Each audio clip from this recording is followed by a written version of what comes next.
We love heroes, and this is the case in business in general and specifically in investing. Stories of how a person sold everything they had and took on debt so that they could pursue an opportunity captivates us. We want to be that hero. The problem is that thinking will send you to the poorhouse and keep you from financial independence. Let me show you a less dramatic but more successful way to invest.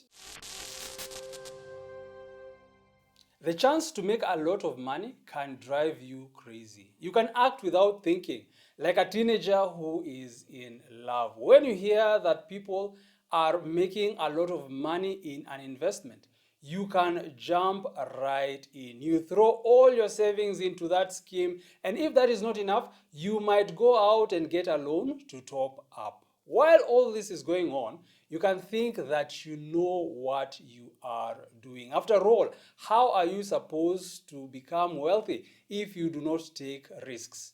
Well, the problem is that yes, you need to take risks, but no, you shouldn't take all kinds of risks. There are risks that are not worth it. It is common wisdom that high risks mean high returns. However, there are types of risks that will not lead to high returns. In this episode, I will show you that when you put all or most of your money in an investment, you are taking those worthless types of risks. To understand why this is the case, you need to understand where risks come from and how you are rewarded for taking risk.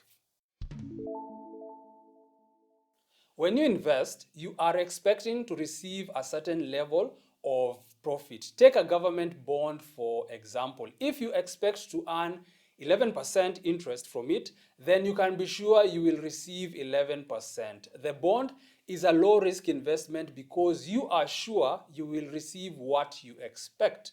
Alternatively, for a high-risk investment such as shares, you cannot be sure. You might expect 20% returns, but you could end up making a profit of 40% or a loss of 10%. You never know for sure how things will turn out. You might wonder, why do high-risk investments behave like this?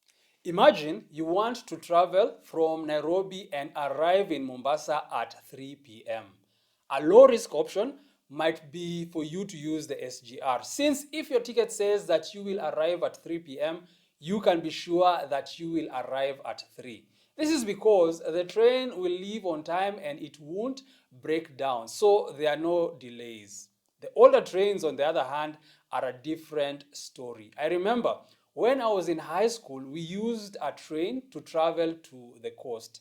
That train left Nairobi late and it broke down in the middle of nowhere. We expected to arrive at 7 in the morning, but we arrived at 11.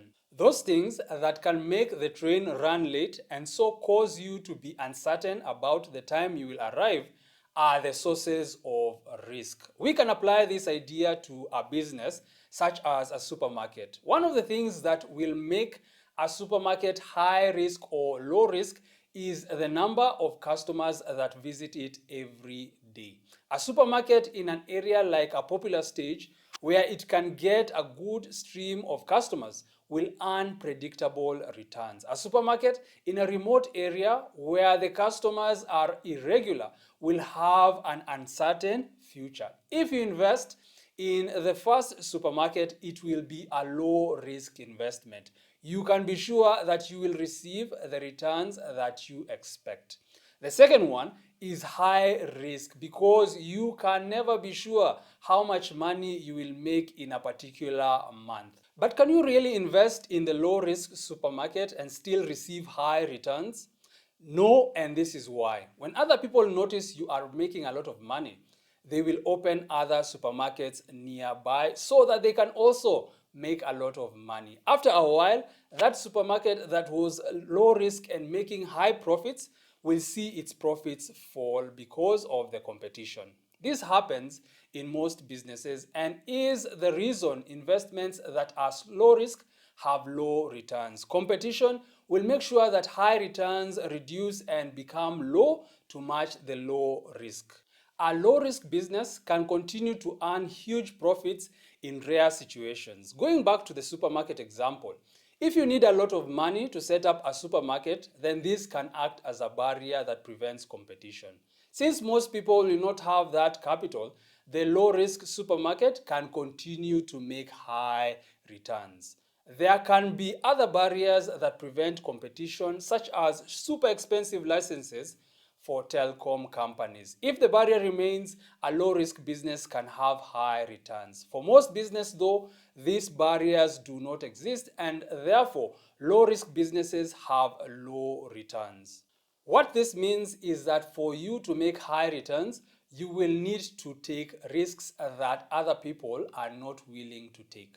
For instance, if there is no supermarket in your home area, you might have the hunch that if you were to set one up, it will do very well. If you are willing to take that risk and invest the money to do this, you might end up making huge profits. The possibility of making high returns is your reward for taking that risk. Of course, there is a chance that things might not go well, but you can never hope to make those high returns without taking that high risk. But this is where things go sideways. You will not be rewarded for taking every kind of risk, and this is because not all risks are the same.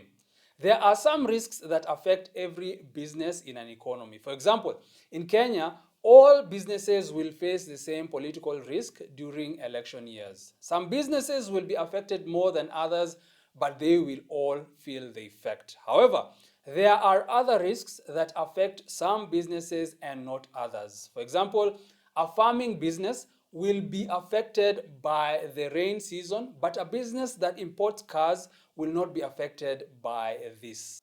When you invest, you will only be rewarded for taking the risks that affect all businesses. So in the previous example, if you invest in farming, you will be rewarded for the political risk that affects all businesses, but not for the rainfall risk that only affects the farming business. Why is this the case?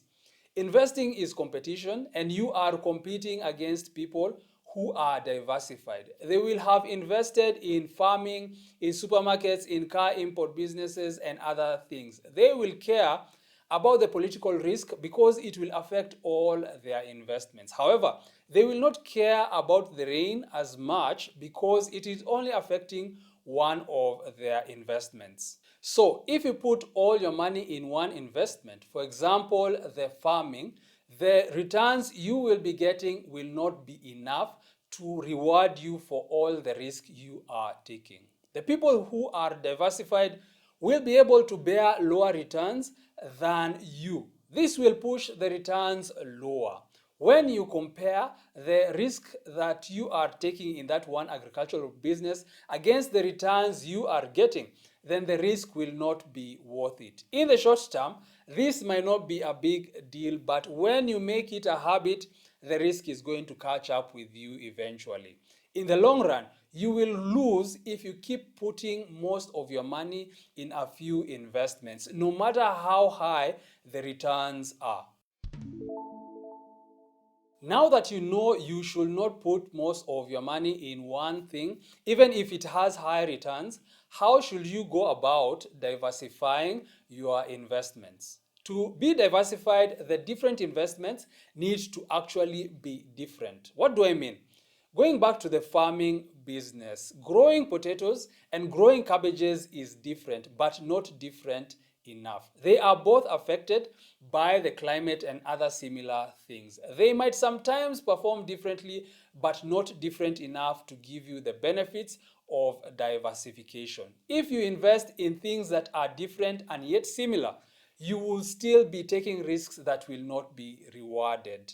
By investing in different things, we are talking about different asset classes. This is a fancy word for categories of investments, and the main categories are local and foreign investments. Under local, you have money market investments, government bonds, corporate bonds, shares in public companies, real estate, and shares in private businesses. Under foreign, we have bonds, shares in developed countries, and shares in emerging countries.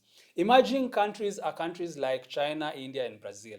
Ideally, when you have your wealth spread out in these categories, you will find that you are not taking on unnecessary risk. Of course, when you start to invest, you might not be able to invest in all these things at once. And even if you have the money to invest in all these things, you shouldn't until you understand what you are doing. So, in the beginning, you'll probably start off with a money market investment, and as you accumulate your wealth, you can invest in the other categories. As you become more and more diversified, you will be able to take advantage of high risk opportunities and still get rewarded for the risk you're taking. The important thing is to work towards this diversification. So how do you get started? The first step is to take a test to figure out your risk tolerance. Then, working with an investment professional, you will be able to create a target asset allocation. What is this? While you need to invest in all those categories of investments, your risk tolerance will guide you on how much of your money to put in the different categories. If you have a low risk tolerance, you will put more of your money in lower risk investments. And if you have a high risk tolerance, you will put more of your money in the high risk investments. The target asset allocation is something that you aim for. At the beginning, you might not be in a position to achieve it, mostly because you won't have accumulated enough wealth. Even when you do have great wealth, moving towards your target asset allocation takes time. So, you will start wherever you are right now. You will start with just the basics, money markets, bonds, and shares. As time goes by, you will add more and more investment categories into your portfolio. If you have a business, you will not make money if you keep doing work and not getting paid for it, or getting paid less than you have worked for. Soon, you will be out of business. Risk is the work in investing. When you take on risks that you are not paid for, you are giving out your money for free. If you keep this up, you will get nowhere. By investing in different asset classes, you make sure that you get paid for the work that your money is doing.